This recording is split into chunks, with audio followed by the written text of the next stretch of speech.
Hi, you're on Rescue TV. Today I'm really excited to bring you a segment with Sara McGrath, and we're going to talk about your expert advice on investing in art and getting into the art scene. But first, let's talk a little bit about you. You burst into the Australian consciousness as the partner of probably Australia's most famous man, Mr. Glen McGrath. You're a mother, you're an incredible businesswoman, and you're a very busy traveller by day. Busy, I am busy. I kind of just jumped in the deep end, didn't I? Well, I didn't know what I was getting myself into. You didn't know that. Well, the thing that I think really strikes me about you is that you are absolutely your own person, and I think that that's the thing that everyone really admires about you. You know, you came into you're young, you're gorgeous, and yet you took on so much, and you always seem to do it without any sense of burden. Why do you think that was? Oh, because I have an Italian background, and I had a mother that was a no-nonsense kind of raising, and life gives you opportunities, and it puts things in front of you, and sometimes those are your destiny, and you just get on with the program. So you were an interior designer. Yeah. And that's your formal training, and you've got business really. Training as well? Yeah, I suppose. I have an interior design degree and I have a business degree. I've worked probably most of the time in sales, whether it was real estate, management. I speak 3 languages fluently, so I've traveled the world a lot. I have worked in advertising, in sales, so I have a very diverse. I pretty much have always been able to do anything that I set my mind to do, but then again, I haven't wanted to climb Mount Everest, so I don't know. So all the things that I have set myself up as challenges, I can say that I have successfully done them, and then when it was time to move on, I've just moved on. So I'm very good with closure. I'm very good with new beginnings. I love new adventures.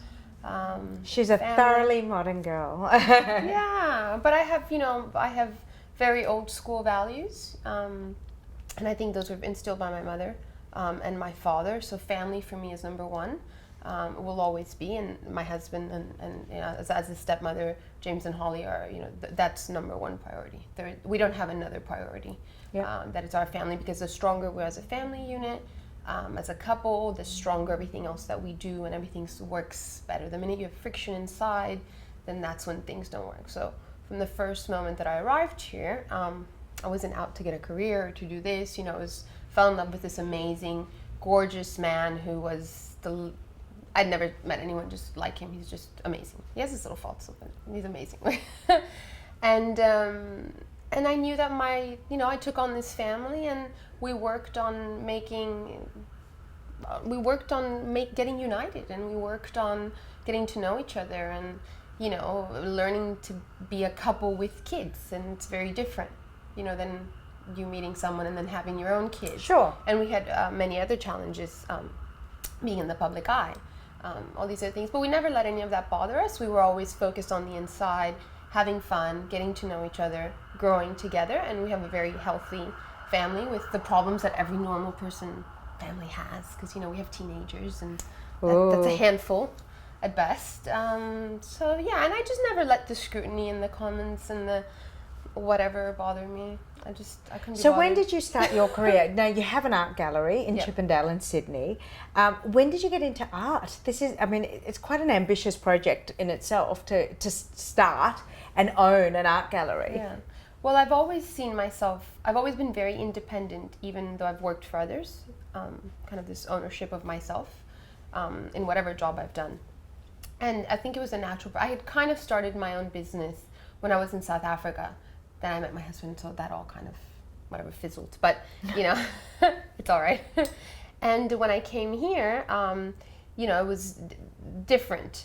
As I said before. So one of my passions has always been art. I grew up, in Italy, in a house from the 1810, and surrounded by art. Every corner of Italy is art. Every corner of Italy is art. I did my university study in Rome. I took art history of Rome on site. Wow. I had worked a little bit as a translator and doing things with the Vatican, so I was, constantly immersed in art, but not just also contemporary art.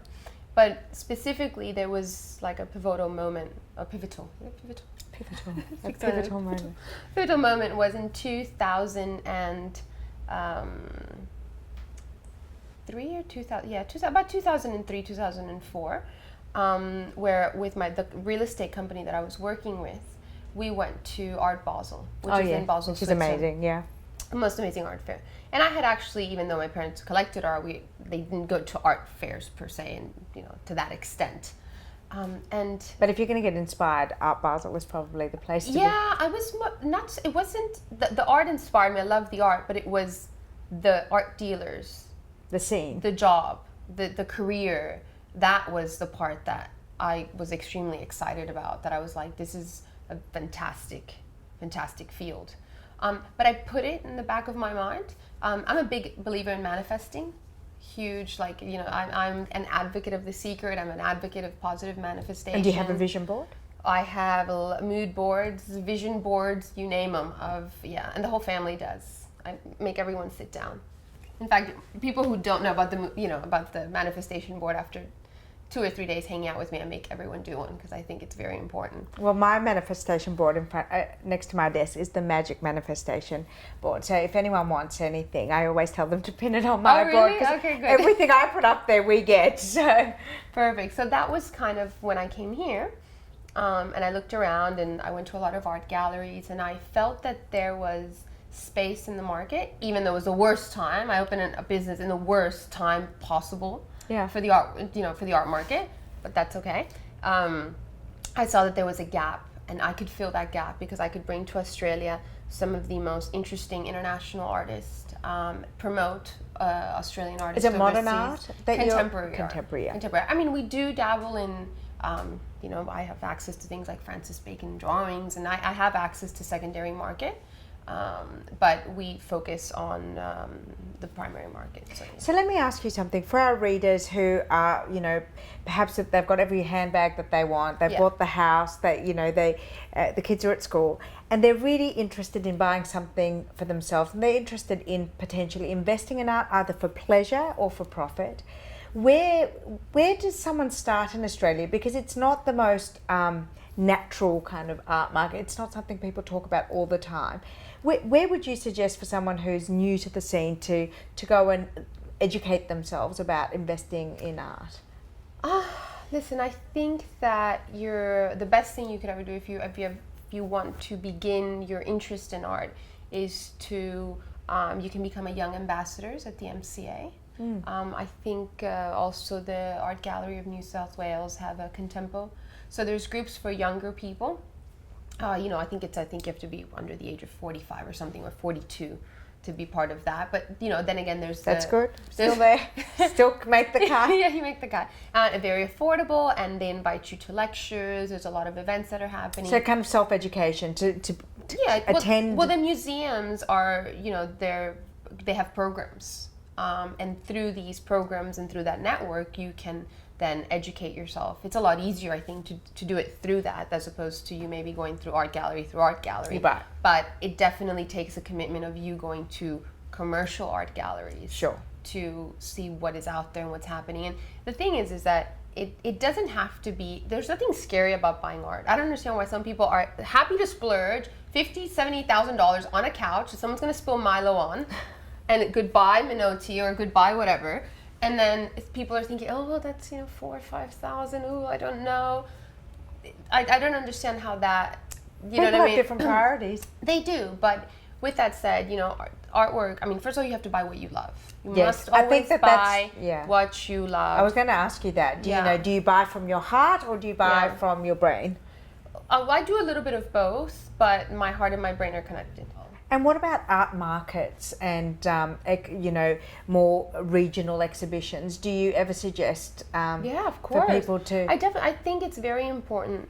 We at the gallery have a commitment to I support initiatives that are also philanthropic with the arts, where I encourage.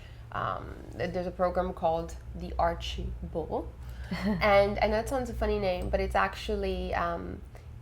There's these fiberglass cows, and all the various high schools are depicting, and I promote that 100% because you're getting kids involved in art. I host for 2 weeks the cows of my choice at the gallery, and I get kids into the art gallery, which is one of the things that I have said with them. I said I always want one of the children or one of the older students to be at the gallery, because they have to learn to speak to whoever comes in. And some of them have really, they've kind of gone, wow, this is really cool. Like, oh yes, that you can do this when you grow up. You can, run an art gallery. Sara, thank you so much for speaking to us. We really appreciate you spending time to tell us your story and also sharing your expert advice on how we can take our first steps into purchasing and investing in art. Thanks. Thank you for having me.